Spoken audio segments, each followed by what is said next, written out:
ఒకవేళ జానారెడ్డి గారి కుమారుడికి టికెట్ ఇవ్వకుండా మీకు టికెట్ వస్తే, అంటే తన కుమారుడికి టికెట్ ఇవ్వాలని అక్కడ తన పాత శిష్యుడైన నల్లమోతు భాస్కర్ రావు గారికి లోపల మద్దతు ఇవ్వరు అన్న నమ్మకం మీకుందా? ఉన్నదండి.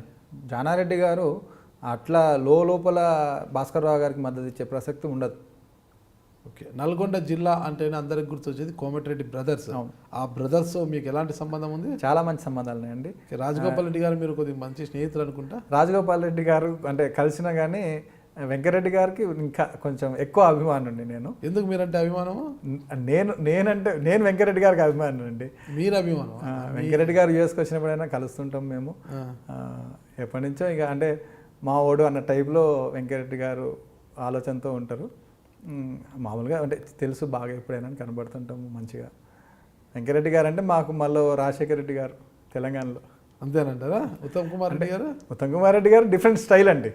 ఉత్తమ్ కుమార్ రెడ్డి గారు అంటే మాకు కొంచెం భయం. ఎందుకు అంటే మిలిటరీ బ్యాక్గ్రౌండ్. ఉత్తమ్ కుమార్ రెడ్డి గారు చాలా సైన్యంలో పనిచేసి వచ్చారు. అంటే చాలా చాలా క్రమశిక్షణ అంత ఉంటుందా? అంటే కొంచెం క్రమశిక్షణ కావాలి. కొంచెం ఉత్తమ్ కుమార్ రెడ్డి గారు బాగా అంటే మంచి నవ్వుకుంటూ మాట్లాడతారు, కానీ అయినా భయం ఉంటుంది మాకు లోపల కొంచెము. కానీ కోమరెడ్డి వెంకరెడ్డి గారు అని అంటే ఇంకొంచెం కొంచెం మా వెంకరెడ్డి గారు అన్న ఆ చిన్న చనువు అనేది ఒకటి ఉంటుంది. ఏదైనా వెంకరెడ్డి గారితో కొంచెం చనువు ఉంటుంది. జానారెడ్డి గారు అన్న అని ఇంకా భయం ఉంటుంది కొంచెము. అంటే కొంచెం గౌరవం, బేసికల్లీ జానారెడ్డి గారు అంటే కొంచెం గౌరవం ఉంటుంది. ఎవరైనా గౌరవంతో వచ్చే భయమే. గౌరవంతో కూడుకున్న భయము. గౌరవంతో కూడుకున్న అంటే పెద్దలు ఎన్నో రోజులు రాజకీయాల్లో ఉన్నారు, అట్లుంటుంది. వెంకరెడ్డి గారితో కొంచెం మా రాజశేఖర రెడ్డి గారు ఎట్లనో రాజశేఖర రెడ్డి గారు ఎవరినైనా కానీ మా రాజన్న అని చెప్పుకొని ఎట్లయితే ప్రేమిస్తారో అట్లా వెంకరెడ్డి గారు కూడా అట్లా చూస్తారు ఎక్కువ మరి. ఓకే, వ్యక్తిగత జీవితం ఎలా ఉంది మీకు? అంత ఫ్రెండ్స్ అది ఇదంతా బాగానే ఉందా? ఫ్రెండ్స్ అందరూ యూఎస్లో ఉన్నారండి. యాక్చువల్గా చాలా వరకు మా టైంలో అందరూ యూఎస్కి వచ్చేసిండ్రు నా ఫ్రెండ్స్. మెడిసిన్, ఈవెన్ డాక్టర్స్ కూడా, స్కూల్ ఫ్రెండ్స్ ఎవరైనా మెడిసిన్కి వెళ్ళి డాక్టర్స్ అయిన వాళ్ళు కూడా అందరు మ్యాక్సిమం యూఎస్కి వచ్చిండ్రు. కొంతమంది డాక్టర్స్ మిర్యాలగూడలో ఉన్నారు, కానీ ఎక్కువ వరకు యూఎస్లోనే ఎక్కువ వరకు ఫ్రెండ్స్. నాన్నగారు పేరు ఏం చెప్పారండి? సత్యనారాయణ రెడ్డి అండి, పోరెడ్డి సత్యనారాయణ రెడ్డి. ఏం చేస్తుంటారు ఆయన? అగ్రికల్చర్. అమ్మగారు హౌస్ వైఫ్. మా మదర్ బ్రదర్స్, ఇద్దరం బ్రదర్స్. మా తాతయ్య, మా మదర్ వాళ్ళ ఫాదర్ 23 years సర్పంచ్గా ఉండే, మైనంపాటి వెంకటనారాయణ రెడ్డి గారని. ఖమ్మం డిస్ట్రిక్ట్లో, అంటే మాది సొంతం సూర్యాపేట అయినా కానీ మా తాతయ్య వాళ్ళది, వాళ్ళు ఖమ్మం దగ్గరికి వెళ్ళిపోయారు. అక్కడ 23 years సర్పంచ్గా ఉండే. వాళ్ళందరూ వెనకటి రాజకీయాలు, ఇక మొత్తం అన్నీ అమ్ముకొని ఎవరు వచ్చినా అని పెట్టి పంపించాలి అన్న టైపు రాజకీయాలు ఉండేటి. అమెరికాలో మంచి ఉద్యోగము, మంచి హోటల్ వ్యాపారాన్ని వదులుకొని ఇక్కడికి వచ్చి రాజకీయాల్లోకి వచ్చారు కదా. మీ కుటుంబ సభ్యుల నుంచి ఎలాంటి సహకారం ఉంది మీకు? వాళ్ళకి తెలుసండి, మొదటికెళ్ళే అసలు అమెరికా పోయేటప్పుడే అక్కడ పోయి సంపాదించుకొని ఇక్కడికి వస్తాడని తెలుసు. సో నేను అసలు అది వదులుకున్నట్టు కూడా కాదు అసలు. అంటే ఇది చేయడానికి అది చేసినా కానీ అది వదులుకొని ఇది చేస్తున్నట్టు కూడా కాదు అసలు. పోరెడ్డి గారికి ఊహ తెలిసినప్పటి నుంచే రాజకీయ నాయకుడు కావాలన్న లక్ష్యం ఉండేది. అంటే 10th క్లాస్లో స్కూల్లో పెడుతున్న ఏమవుతాను అంటే నేను రాజకీయ నాయకుడు, అందరూ ఐఏఎస్, ఐపీఎస్, డాక్టరు, యాక్టరు ఏదో ఒకటి చెప్తారు. కానీ పోరెడ్డి గారు మాత్రం ఆ రోజుల్లోనే నేను రాజకీయ నాయకుడిని కావాలి అని అన్నారు. అంటే ఎవరి స్ఫూర్తి మీలో ఉంది రాజకీయ నాయకుడు కావాలనుకోవడం? ముఖ్యంగా మా తాతయ్య అండి. మా తాతయ్య కాంగ్రెస్ నాయకులు.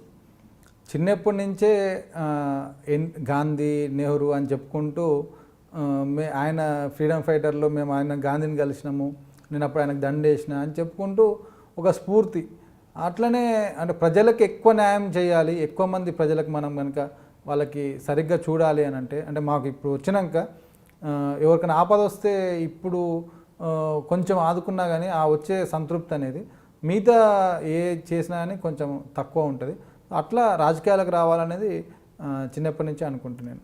చిన్నతనం నుంచి మీరు లక్ష్యంగా పెట్టుకున్నారు? నా లక్ష్యం అండి, చిన్నప్పటి నుంచే రాజకీయాల్లోకి వచ్చే ఈ ప్రజలకు మనం సేవ చేయొచ్చు అనేది స్పష్టమైన అవగాహన ఉండే నాకు.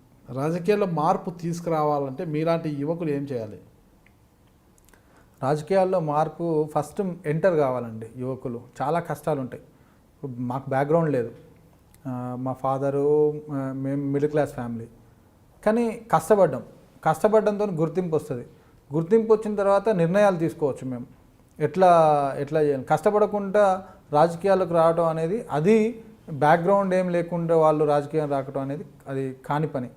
సో యువకులు ఎవరైనా కానీ వాళ్ళు కష్టపడాలి, కష్టపడి ప్రజల్ని చైతన్యపరిచి వాళ్ళ వల్లనే ఈ సమాజం ముందరకు పోతుంది, బాగుపడుతుంది అన్న కాన్ఫిడెన్స్ ప్రజలకు ఇవ్వాలి. లక్షల మంది ఒక్క కాన్ఫిడెన్స్ అంటే 1,00,000 2,00,000 మంది ఉంటారు.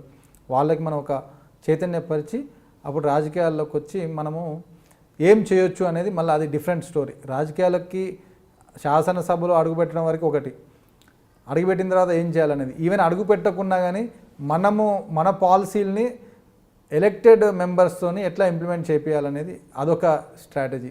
ముఖ్యంగా ప్రజలకు చేయాలనేది అంతిమ లక్ష్యము. ఎట్లా ఏ రూట్ త్రూ చేయాలనేది మనకి అది ఎప్పటికీ స్ట్రాటజీ ఉండాలి. కొన్ని మనము లేకున్నా కానీ మేనిఫెస్టోలో కొన్ని ఇరికిచ్చే ప్రయత్నం చేయాలి. ఇవి అంటే ప్రజలకి మేలు చేసే కార్యక్రమాలని మేనిఫెస్టోలో పెట్టించాలి అన్నది అదొకటి. తర్వాత కూడా లాబీ, ఏదైనా ప్రజల కోసమే లాబింగ్ చేస్తామని. మీరందరూ కూడా ఐ డ్రీమ్ ఛానల్ని సబ్స్క్రైబ్ చేయాలని కోరుకుంటున్నాను. I'm Sucharita, Home Minister of Andhra Pradesh. For more videos, subscribe iDreams.